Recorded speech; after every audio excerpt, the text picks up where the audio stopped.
In North London, the police have had a tip-off and are about to make a dawn raid. Can I just emphasise for everybody to wear body armour? They're after suspected scammers, cyber crooks who've stolen money using computers. These individuals have amassed £16,000 from the comfort of their own homes. A growing number of 21st century criminals who take your bank details and then the money. Previously, if you wanted to amass a large amount of money, you probably had to go and walk into a bank with a sawn-off shotgun. Your life savings can be gone in seconds. They keep ringing me and I don't know what to do. It tore our relationship apart. I pleaded with her and she wouldn't listen to me. I don't want anyone else to walk into what we had to.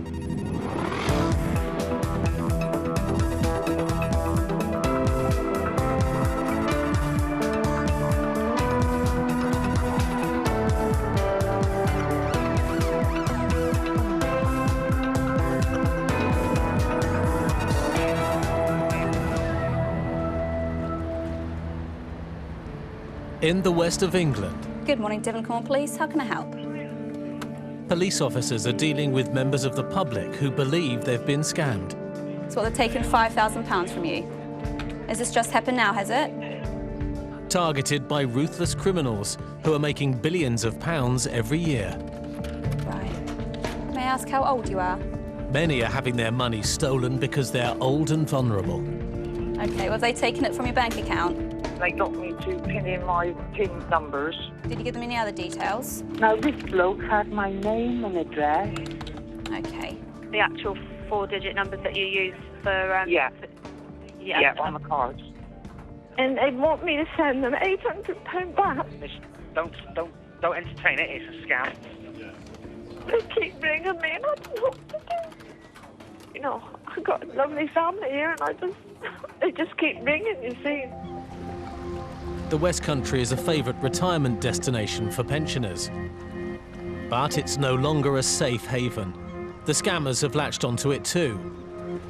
Devon and Cornwall's Sergeant Bork is on the case. They're using software, they're using mail merge, all sorts of technical means by which to just send letters and phone people on an absolute industrial scale, because it's all about them percentages. They may only strike lucky on a small percentage of the huge amount of mail and phone calls they make, but actually when they are successful, it can be absolutely devastating to the community and the individual. The scammers have even drawn up a list of the best pensioners to target, which has fallen into police hands. It's called a suckers list. Yeah, this is the list given to us by trading standards, and just looking down at the dates of birth, there's that familiar pattern of vulnerability in the elderly. Born in 33, born in 31, 1928, 1926. And it's not a coincidence that these people will be a victim of this type of scam. It may be mail, it could be telephone calls, it could be on the internet. So we really need to understand how the scams are arriving at the door. Once you're on the suckers list, you face an onslaught from scammers everywhere, with all sorts of crooked schemes. From lotteries and prize draws to miracle cures, where the miracles never happen. They're very organised and they have all the infrastructure you'd normally associate with a very successful business. Others involve clairvoyants who promise to change your life. Or overpriced beauty products and potions that entitle you to enter a prize draw. Some of them will say they enjoy that daily contact. They enjoy the mail arriving on the door. They really enjoy the phone ringing because that's the only contact they have. There are 35 potential scam victims on Sergeant Bork's patch. First up is Mary. No one knows how her name and details got on the list, but they were probably stolen by criminals here and sold on to others based abroad. I had actually paid a company with regards to phone calls. Yeah. And then they took out 2 lots of money, which was something like £50, £60, and they should have only taken 1. Right. So they've got your bank details as well, have they? Yeah, the problem was because they wanted to do the issue straight away, and I don't normally do it, but I gave the card number. Mary is in danger of losing everything she's worked for, and it's now becoming clear that she is being targeted by scammers masquerading as charities. We are aware that there are a number of charities which are not legitimate either as well. So we probably might need to review what money you're sending out. But as a priority, what we need to do is you need to change your bank account details. Yeah. But, you know, from today on in, this is where we stop it for you and hopefully within the wider community. I think it was probably one of my less wise moments. We're fortunate that we've got here at this point in time. It wouldn't be unusual to arrive here in 6 to 8 months whereby all of her funds have been taken by one means or another, and she's caught in that cycle. Sergeant Bork is on a learning curve. This is a different kind of crime than he's used to. The scams in particular, they bring with it a huge frustration.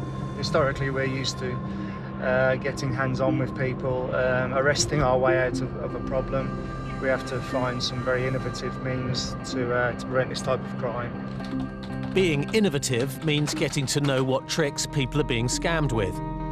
All right, are you in front of your computer right now? Fraudulent computer repair calls. Do you think you've won on this one? I know I've won it. No, Fake letters promising rich pickings. Romance scams. I just tried my best to stop her and she wouldn't listen. And even fake police messages holding kids to ransom. He had to pay, I think it was £100. We, in some cases, see 24,000 crimes every month being reported. It's widely accepted that traditional crimes like robbery, burglary, violent crime, they are decreasing. But actually, there's a significant increase in fraud and cybercrime. It's a huge problem. For Sergeant Bork, the problem is directly related to his suckers list and the money the people on it have been giving the scammers. What do? Do you send it to a bank account or to...? No, I send it cash. Right, OK. £5 or £10. Yeah. And you just put it in an envelope and send it off? It's a post fee envelope. OK. Well, what we can say is that is a scam, and it's one of a number of scams we've identified. Can we pop inside and take those details? For Devon and Cornwall's anti-scam team, it's been a depressing day. Most of the names on the list have been conned, but thankfully not all. Your name is on a list now, so what we can... How'd you got my name on the list then? Well, you've not sent any money away to anybody. Only things that I've, you know, paid for and received, you know. Okay. Because it says here that you've potentially won £18,399. Yeah, I've already matched out that, yeah. So you're under no illusion that you're going to win that money? No, I ain't. No. That's fantastic. And you've not... The only money I've ever had is what I've worked for. So. Okay. No clairvoyance or anything like that? I've had letters from them, which I put in the bin, yeah. Despite finding one person who hasn't been fooled, Sergeant Bork knows it's the scammers who've come out on top.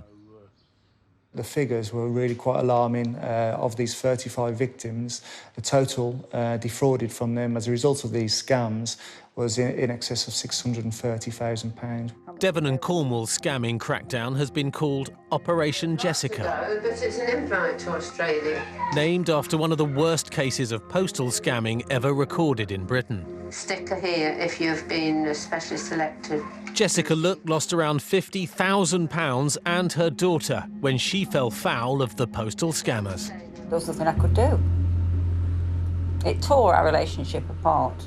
And do you think you've won on this one? I know I've won it.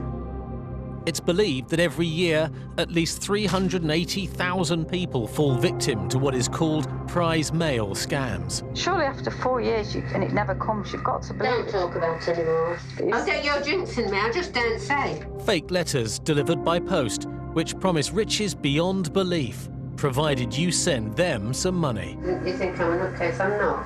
I've been doing it too long. The only winners are the scammers, who are almost always based outside the UK and who are now making around £60 million a year. But it's an invite to Australia. Jessica Look was 82 when this video was secretly recorded by her daughter Marilyn. At the time, she was in the grip of the crooks, who were stealing thousands of pounds, subjecting her to a barrage of letters. I took this to show people, even family members, that how powerful and how strong the grip was that they got over my mother.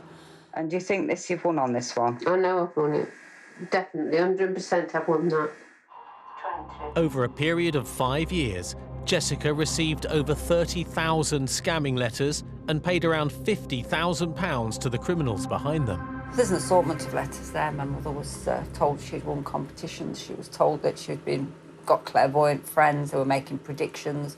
She was doing a full-time job. She was opening, reading, sorting, responding. She was writing personal letters to the scammers, apologising for not having enough money to pay. The whole thing was an absolute nightmare. The scamming Jessica was subjected to cost her all the money she had and her health. I don't want to see you keep sending your money off Don't every bother week. about me accepting you. Think about me being upset when I haven't got much of my life left. Jessica Look died, a broken woman at the age of 83. But for Marilyn, the saddest thing of all is that the scammers destroyed her mother-daughter relationship. They've been wiping you out for 4 years. Shut up now, don't go on about it like a dog with a bone. There was nothing I could do.